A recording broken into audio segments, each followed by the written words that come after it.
Great. Excited to be here, and apologies for a business topic. Usually I go to sleep when I see something with business and blockchains, which is terrible because I was at a business school and am in business. I actually think the topic is a bit of an oxymoron, because I would claim that as of today, or let me do this differently, show of hands, who has seen a blockchain out in the wild in businesses, in production, solving a big problem when working? Show of hands. Okay, so that's 4, 5, so, you know, I'd be really interested in what that is, but where it's something like, I want to say 2 to 3% of the audience has seen a blockchain working out in the wild. So that just tells us that we're miles away from making blockchains work in businesses, and that's something that I think we want to discuss today. The good news is we're going to shorten the panel to 45 minutes or maybe even 30 minutes. The bad news is I only have 5 questions written down, so if you don't continue to ask questions and be a part of the conversation, it's going to be even shorter. Because we have some time, I'm just going to let everybody do a quick 1-minute introduction of themselves. Kathleen, please, maybe you start. I'm Kathleen Olstedt, and I think I fill here the role of the corporate. I work for Daimler FleetBoard, which is a telematics company, 100% daughter of Daimler, which takes care of the commercial vehicles. So basically, we build solutions for the logistics industries based on sensor data coming from the trucks and also more and more from the trailer. Obviously, it's a really big playground, so we have 220,000 trucks online, a lot of data, a lot of potential, and for us, looking into blockchain, of course, is a no-brainer. So, and I think we are going to talk about more about that later. My role there is I'm a collaboration manager. In general, I do venture development with startups and also corporate partners, investors, and public stakeholders.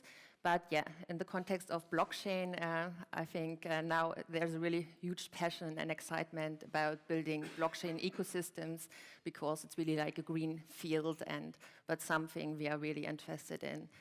Maybe one note, so I'm not sitting in Stuttgart, so we are a 20-people team sitting in Berlin in a co-working space, one of these typical innovation hubs, right? Let's do some innovation in Berlin, let's connect with the startups, and but we have a close connection to Stuttgart still, because in the end it's all about the integration and not building some satellites which then flying alone and don't do anything, then just have a marketing effect. Excellent. Alexander. Welcome everybody. I'm Alexander Koppel. I'm working for RIDDLE & Code, and the intro already put a big smile on my face because our founder always tells me I'm the only salesperson in the company. RIDDLE & Code is the blockchain interface company, as we call ourselves. So we're focusing on the last mile between the blockchain ecosystems and the physical object or the connected object. My background, I've been working in tech and media for the past 20 years. I had a bit of a greenfield pattern, so to say. I started out in the cable business and then moved into 3G business and then into brand business.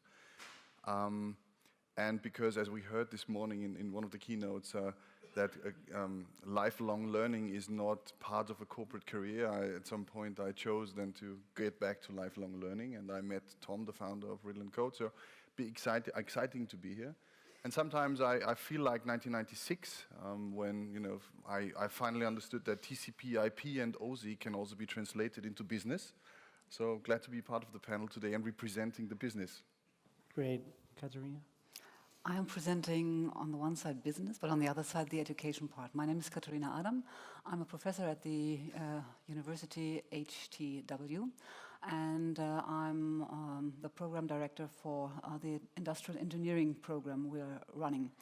And I'm very glad that I can do each semester at least 2 courses with blockchain projects, and we work a lot on blockchain projects, and I try to introduce also my students into this topic. And on the other side, not talking as a professor to the students, doing stuff, I think it's very important to get the knowledge what's going on in that business and startup industry. So that's the reason why I'm also a co-founder. And it's a startup which is dealing with real estate issues. So we are trying to bring trust into the real estate market. And yeah, that's the business part for me. Excellent. Well, then let's dive right in, and maybe I'll pick on you first, Kathleen, as a corporate here. Where are we in terms of what you described is the typical corporate blockchain adoption the way I see it today? Some innovation department in Berlin in a co-working space, and think it's exciting with some really passionate people. Is it sponsored by the board? Does the chairman know about it? Is there capital allocated to the blockchain that exceeds the expenses of the furniture of the chairman's office? Is this for real, or is it still just playing around because they feel like they have to do something in it? Well, so I think in general, these kind of topics don't come like from a top-down order, so it's bottom-up. So in our case, it's 4 people, our CTO, a business designer, a data scientist, and I. And we started, of course, as everyone, like in the beginning of the year. So we started this logistics track. We all, it's quite new, our department. And then, of course, a lot of things come together: blockchain, logistics, a lot of problems, finding new solutions. So we filled a couple of Slack channels and got really passionate about it every weekend. Even then, we worked on that. So, and at some point, over all the use cases we collected and all the fragments, we kind of saw the bigger picture. So, and we started to look into having more a systemic approach. So, how to look and how to go into a field which would potentially swarm logistics in the future, not just fixing here and there single pieces. And so, it became quite clear that we have to work not just on a POC and on a pilot, but have to reach for something which is like a decentralized supply chain protocol, where all the single protagonists along the supply chain can connect, can have transactions, interactions, so that at some point we again can, on the smart contract layer, on the application layer, make use of our data. And this is what we are aiming for. We not go just for the POC, for the pilot, we go for the supply chain protocol, where we already have big other corporate partners on board who want to go with us as well. These are bigger logistics companies, clients along the supply chain. Because you have to know, in the supply chain, like just a cross-continental shipment of a container means you have 30 different protagonists. You have 200 interactions, each include several documents. So if you try to find just a blockchain solution for one single part, it means still it stays fragmented. So you don't know even where to start. So, and with this idea, of course, we went to our CEO, and she's an amazing woman. She is a computer scientist, and she said, "Fuck, don't be so conservative. So just don't think only about efficiency or transparency or all these boring cases. So we have to think about what a truly decentralized marketplace could look like. So what does it mean in matters of like visibility? Because if that's all decentral and we don't have visibility, we don't end up, or again, in a central platform. However, so long story short, we get full support on this. And this doesn't mean we still work on centralized marketplaces, because obviously millions are spent to build these, go against Amazon and co. But we got the go to build something decentral, which we don't own the IP on, but have maybe a future position to have no gatekeeping from other players. Great. Katarina, we had a conversation before where you said, a lot of corporates, obviously not this one in this case, lack precision in understanding how they can use the blockchain. Yes. So they're throwing the buzzword around, they have workshops and an innovation department. But what are your observations to make it real? Where are corporates on the learning curve to actually deploying blockchains? I would like to say it depends on the industry. I would like to say it depends on the size of the companies. So small and medium-sized companies, the traditional ones, they do not look at blockchain solutions. They have no time, they have no HR resources, they can't solve the problem. So I think it's up to the big ones. They have to find solutions. Then they will be the big players, and they will set the standards, of course. But and that's the chance for startups, to dive into and to bring new solutions into the picture, into the game. So it's not so easy to say that in general businesses can use blockchain. I think we have to analyze the processes. We have to analyze what kind of companies are able to to work with this topic and to deal with digitalization itself, with the whole, blockchain is just one facet of it, not the whole system is on blockchain, or we can use blockchain for all and everything. So you have to identify the processes, which is very, very important. And there are a lot of processes where there is still no need for using blockchain. It's nice to have, but there is no need, and you have existing solutions where you can still do your business without using blockchain solution. But there are some specific needs in a company, some specific processes where I would like to recommend very highly to say, let's try and let's analyze how to use the blockchain technology for these specific processes. But therefore, you need the knowledge, what is it about?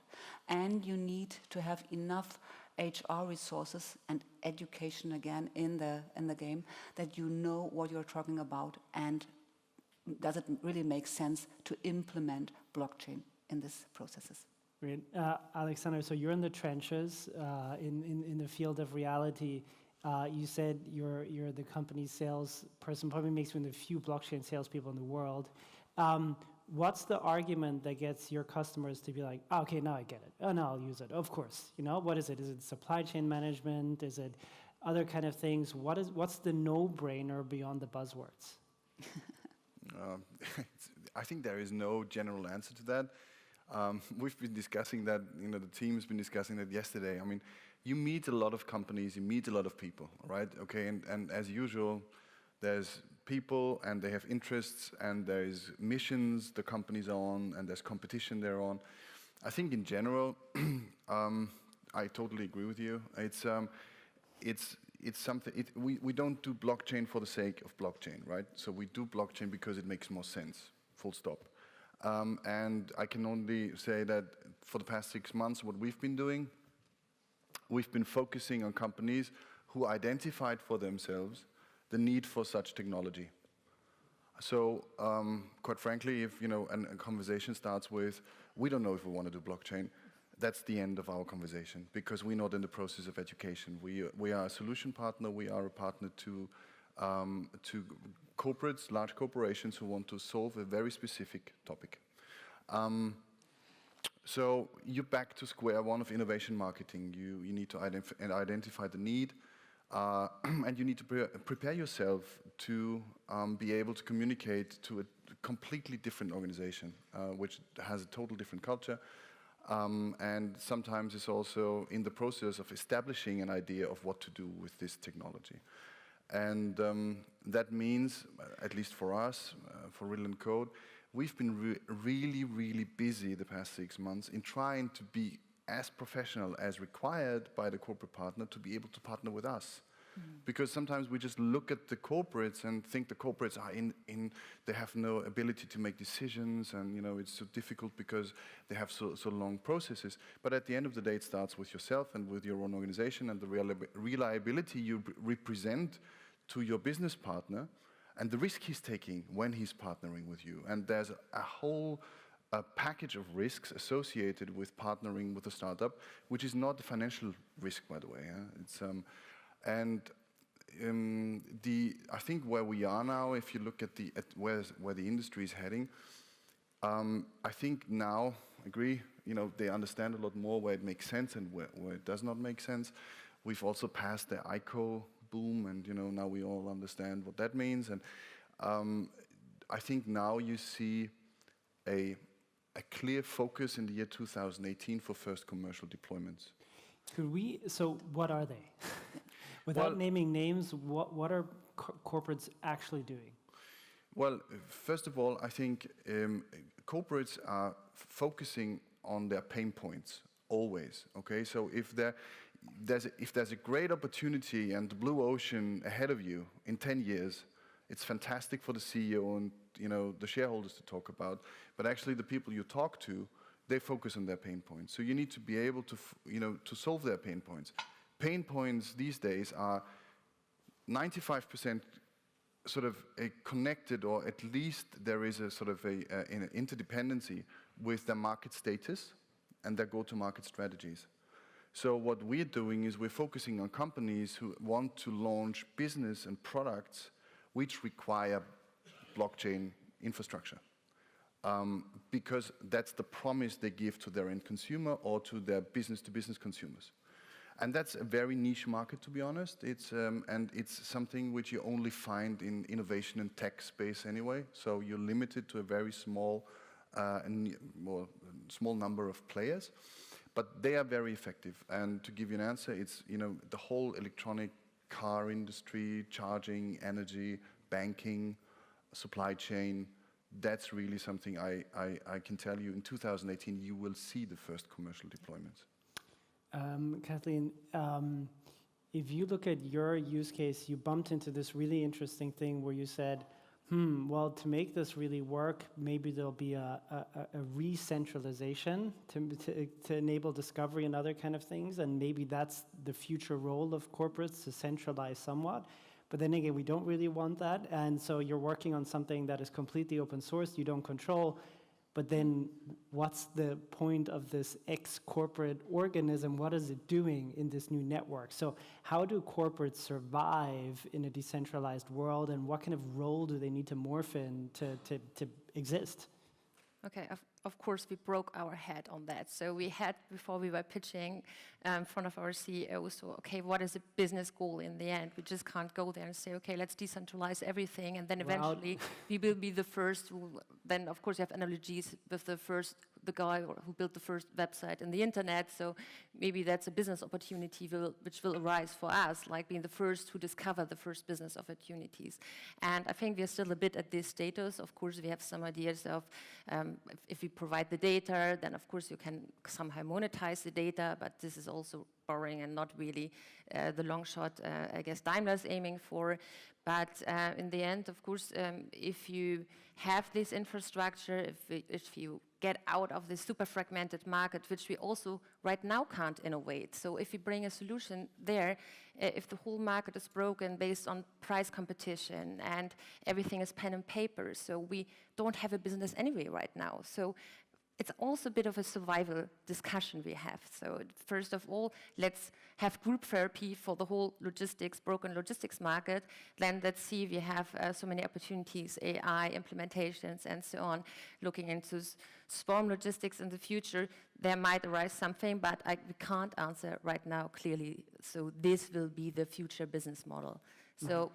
But we have the task, of course. We said, okay, you get the budget, build the first POC, which will be medical transportation from Netherlands to Africa. And then you have at some point, of course, the working group, or talk to the other partners and see what's on the horizon. One of the things, at the risk of it being self-serving, is, I guess corporates could do what startups are doing, is create this network or protocol, issue utility value tokens on it, and retain some of the tokens and capture value over time. Katarina, we had that conversation before, and you said, yeah, but first they need to get blockchain before we can talk about tokens. But it does answer, or it does throw up the question, is it just going to be much easier for startups to enter markets and compete and take business away from existing incumbents from the blockchain, or is it a realistic scenario that these corporates can morph into entirely new animals, which there's lots of innovators' dilemmas and structural and cultural resistance? I think that startups, they are able to create completely new business models and work on completely new process structures or processes itself, so that there are a lot of chances in the market. But what is, I think, one of the biggest challenge for creating a new business world is that we have to, on the one side, convince people from the old traditional thinking that there is something on, or there's something going on. And on the other side, it is very important that a lot of incumbents, they do not want to have anything transparent. They do not want to have anything done within just 1 second and make it reliable, trustworthy, and so on. So there are so many incumbents who really appreciate the position they are in, and they will defend their position. And for this, it is very, very difficult to implement new thinking in several industries. So, and I think that's the big problem we are in. even the solutions are still there. You know, blockchain is a solution. It works. We have seen this with the Bitcoin. It's still working. So why not using the blockchain technology for several purposes? But so many people are afraid, maybe because of lacking the knowledge, maybe because of knowing that when they implement this, that they will get rid of their jobs or their responsibilities or whatever. And that makes it very complicated also for new startups. And I think a lot of startups will fail because they will see so many thresholds they can't skip, they can't go over this because incumbents will block it. And that's difficult.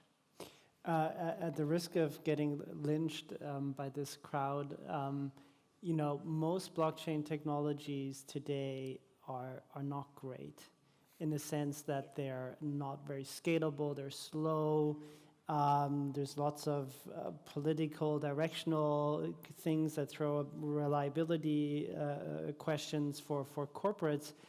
But so I resemble current blockchain technologies more to like cockroaches. So they're not very nice right now, but God damn it, they're resilient, and they keep on improving. And everybody says, "Oh, they're going to go away, they're going to die." But no, I'm still here and still growing, and we're actually a little bit better.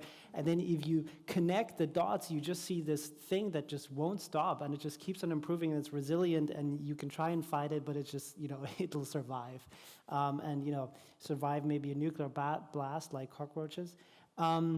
But having said that, there are concerns about scalability, transaction speeds, other kind of aspects. How does the state of blockchain, and take any of them, Ethereum, the Bitcoin blockchain, private blockchains, what has to happen for corporates to feel more comfortable? Is there still a stigma around sort of some of the dramas around the blockchains that keeps corporates away? I would like to say yes, because a lot of people here in that room, we all know all about blockchain, or more or less all about blockchain, and we are very familiar with the or what blockchain can do. So we should go into the real world and see what the real world is thinking and doing about blockchain.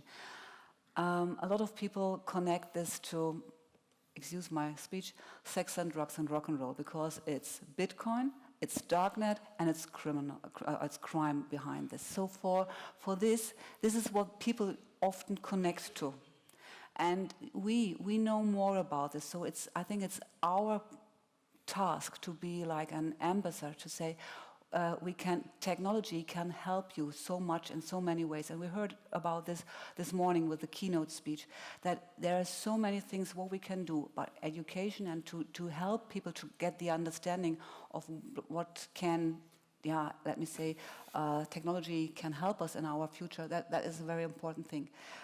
And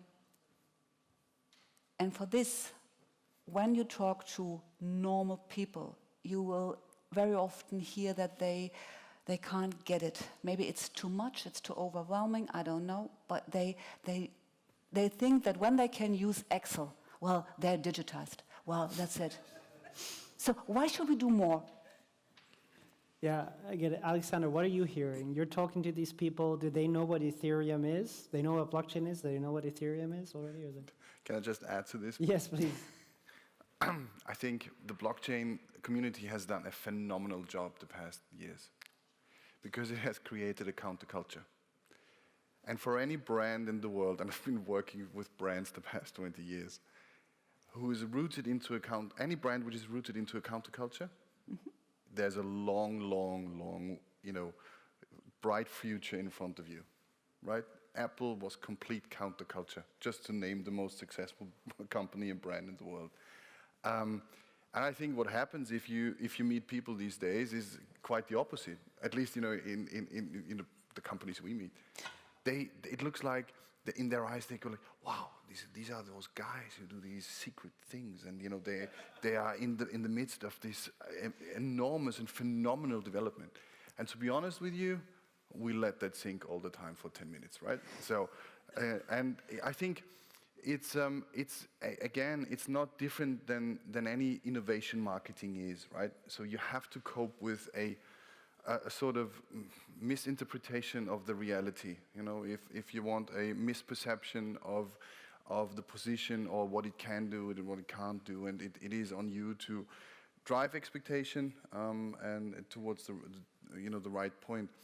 I think in general, at least I can speak for Austria, I'm really surprised, right? We Austrians, we are not known for being the most innovative people in the world, okay? The only thing we can do is compose music and ski, it seems.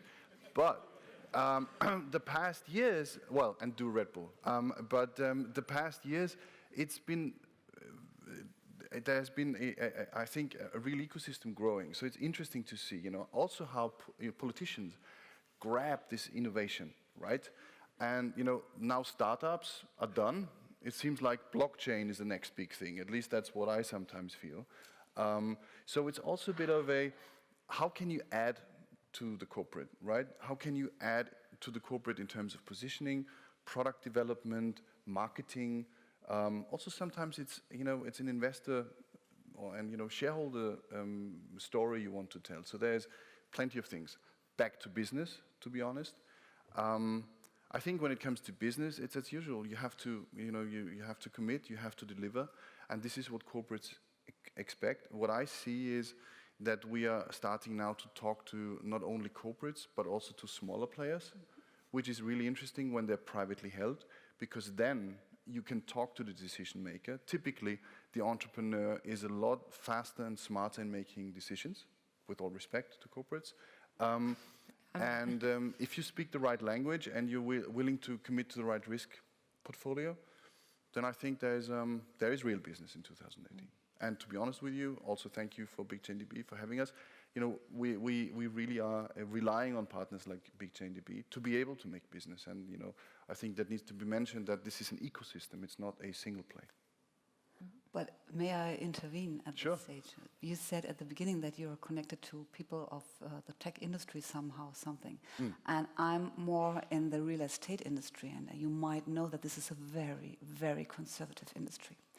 And again, they see no need. They are very saturated, and they see no need in changing their habits in any way.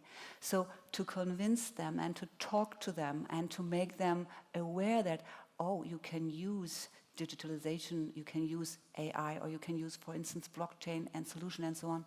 They will not. They will look very interested in, and then they go back to the Excel sheet and say, hey, that's it. So you need to be aware of what kind of industry you're talking about. And again, I'm more or less related to the real estate industry, and they are so old-fashioned. It's incredible.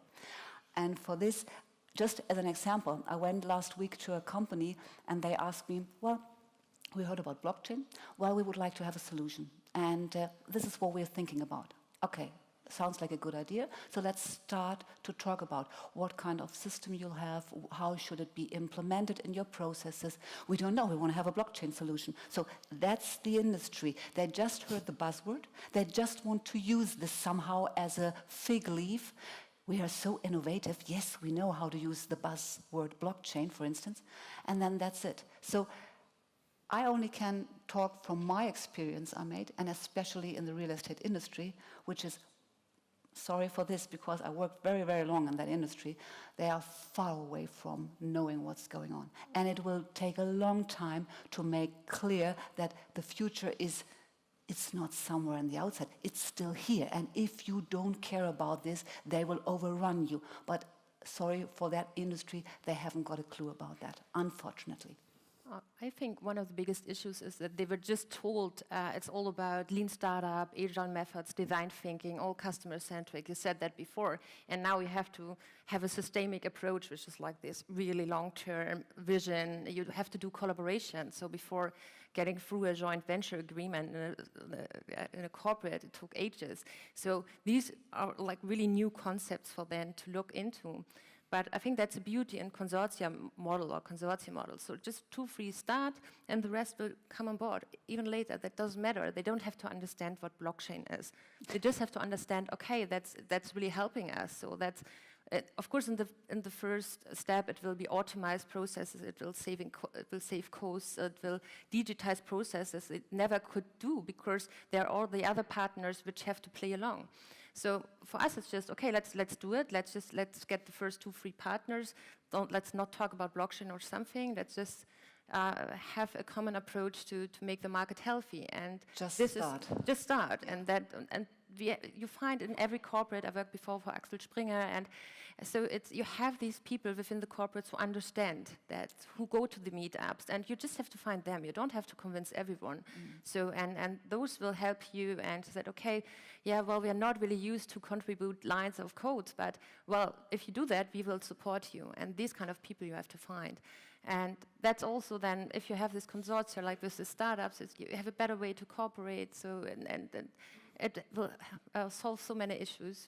We are convinced it will work out. We have to, otherwise we wouldn't start that motivated. Great. So we have 7 minutes and 45 seconds left. Any audience questions? Otherwise, I'm just going to pick on a couple of people.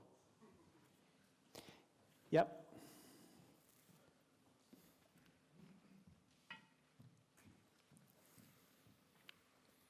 Hi. I have a question regarding to the topics you discussed, and I'm not really sure to whom I shall address it, so I'm just going to do it to the 3 of you.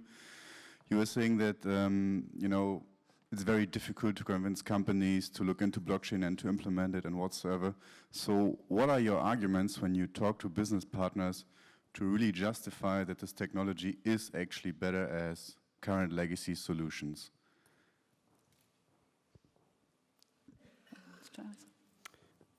You're selling blockchains out in the wild, so maybe you should. So you see one of the 3 selling, right? By the way, we're looking for salespeople, right? It depends on the client. Look, there is, and this is what I wanted to add, it's the issue also of this industry is it's not standardized yet, right? So the corporates and salespeople, they both love standardization, right? You ship boxes from A to B, it's easy in between, you make the money. So it depends on the client what you tell them. It is, at the end of the day, you are in the proof of concept phase, you are in the prototype phase, you are building something together which is rooted in a very specific requirement driven by the client, because this is what he identified as his problem, and he understands the technology which can solve the problem. He's looking for partners to do so. So there is no general answer, unfortunately, I can give you. From all these conversations I had, at the end of the day, most time goes into explaining what we do, to be honest, and making sure that they really understand what we can deliver for them, and they see then, with their perceived need, also the opportunity to working with us and do even more. I wonder sometimes if the blockchain needs cruder arguments, very simple ones, and one or a group of people that get it, that convince themselves, are actually investment banks, clearing houses. And I had a dinner, I probably shouldn't name the bank, with a very big East Coast famous American investment bank with her co-CEO. And he said, we just did the math. We'll actually save 99.7% of our trading and clearing costs with the blockchain. And so if you open a meeting with saying, hey, we can increase your gross margin by 30x, that's a conversation starter, versus transparency and easy things. And so sometimes I think we need to condense the arguments to specific business solutions and impacts on the bottom line, because ultimately big, especially publicly listed entities, they're under this quarterly crunch thing. And the crazy thing was, and maybe I can name them, when I heard that Deutsche Bank is going to cut down on their innovation costs to increase their margin and of course destroy their long-term business. That's the madness of the world they're in. And so I think maybe we can hopefully help them come to a point where it's easier to make a business case. But Ciarán, if I may say, yeah, that's a typical argument you'll have with a VC. Okay, so what's the line of argument? How much money can you make, profit, margin, etc. You won't have that with a business partner, because the business partner, he knows his business, and you will not be in the position to discuss his core business with you. He will challenge you on what he's been seeing before. And if I may take Daimler. They have, I don't know how many suppliers they have in the world, and they have procurement departments who know how to squeeze people, and they understand technology, right? So this is also one of the challenges, right? On one hand, you have the financing, the VC and the stories they like to hear to make the 10x multiples, and then on the other hand, you have the real business, right? And I think that's the challenge to the entire industry, if you want. Can we bridge this gap? And can we develop real business before the funding dries up? Excellent. Any more questions? See one more. Otherwise, that would have been a great closing statement. I have some more. Okay. Hi, my name is Sébastien Couture. I'm co-founder of Stratum, and we build process traceability solutions for consortiums. And one of the things that we struggle with, and I think it was Kathleen who mentioned, sort of kickstarting this movement, right? Getting 1, 2, 3 consortium members. But I find that even this is a hard sell. Even getting 2 or 3 companies to change their thinking to want to build network economies is a big challenge. So I want to get your thoughts on how you feel about addressing addressing consortiums at a higher level and working directly with industry associations, industry federations, trade organizations, etc. Luckily, we are in the position it's not such a problem. So we know we also talk to startups who look into this solution building, these protocols or decentralized platforms, if that's a thing. So we know for them it's really hard. They have a hard time to get all the partners on board, which in the end have to do the transactions. For us, we already have with FleetBoard, we have clients like big logistics companies who have like 7,000 trucks and so on, and they have all pain points. And most of them are willing, not all, like some are really old-fashioned, but most of them are willing to join this kind of movement. And obviously for us also working with BigchainDB, they open us like another like area, like working with all the startups who are active in this field. I think if they have real pain points, right? They have high costs, they lack transparency data, and of course not everyone wants to give up transparency, we know that. So of course they don't want to have a reputation-based system if they just usually can offer the lower prices. But it's a pull and push principle if you check the whole system, and the shipper is demanding this to say, okay, but now I want to have more transparency, because then you get maybe incentives. It's not just a punishment system, but we build highly on incentives. If you do a good job, you can maybe get a bonus. And also this enables smaller players access to the markets, which now are excluded because they don't have, they can't stand the price competition. So there are too many incentives for like the players that at the moment we have more to select who we take at the founding consortia and then who we take for scaling. But now we are in the lucky position that it's not such a problem. Okay, great. I think unfortunately we're out of time. This was a really fun conversation. It seems like there's lots of good intentions, but we have a way to go for people to adopt blockchains in business. And I'm looking forward to finding this panel. I don't know if it's going to be on YouTube in 5 years' time and seeing how wrong we got it or how right. Thank you so much. Thanks, Kim. Thank you. Thank you.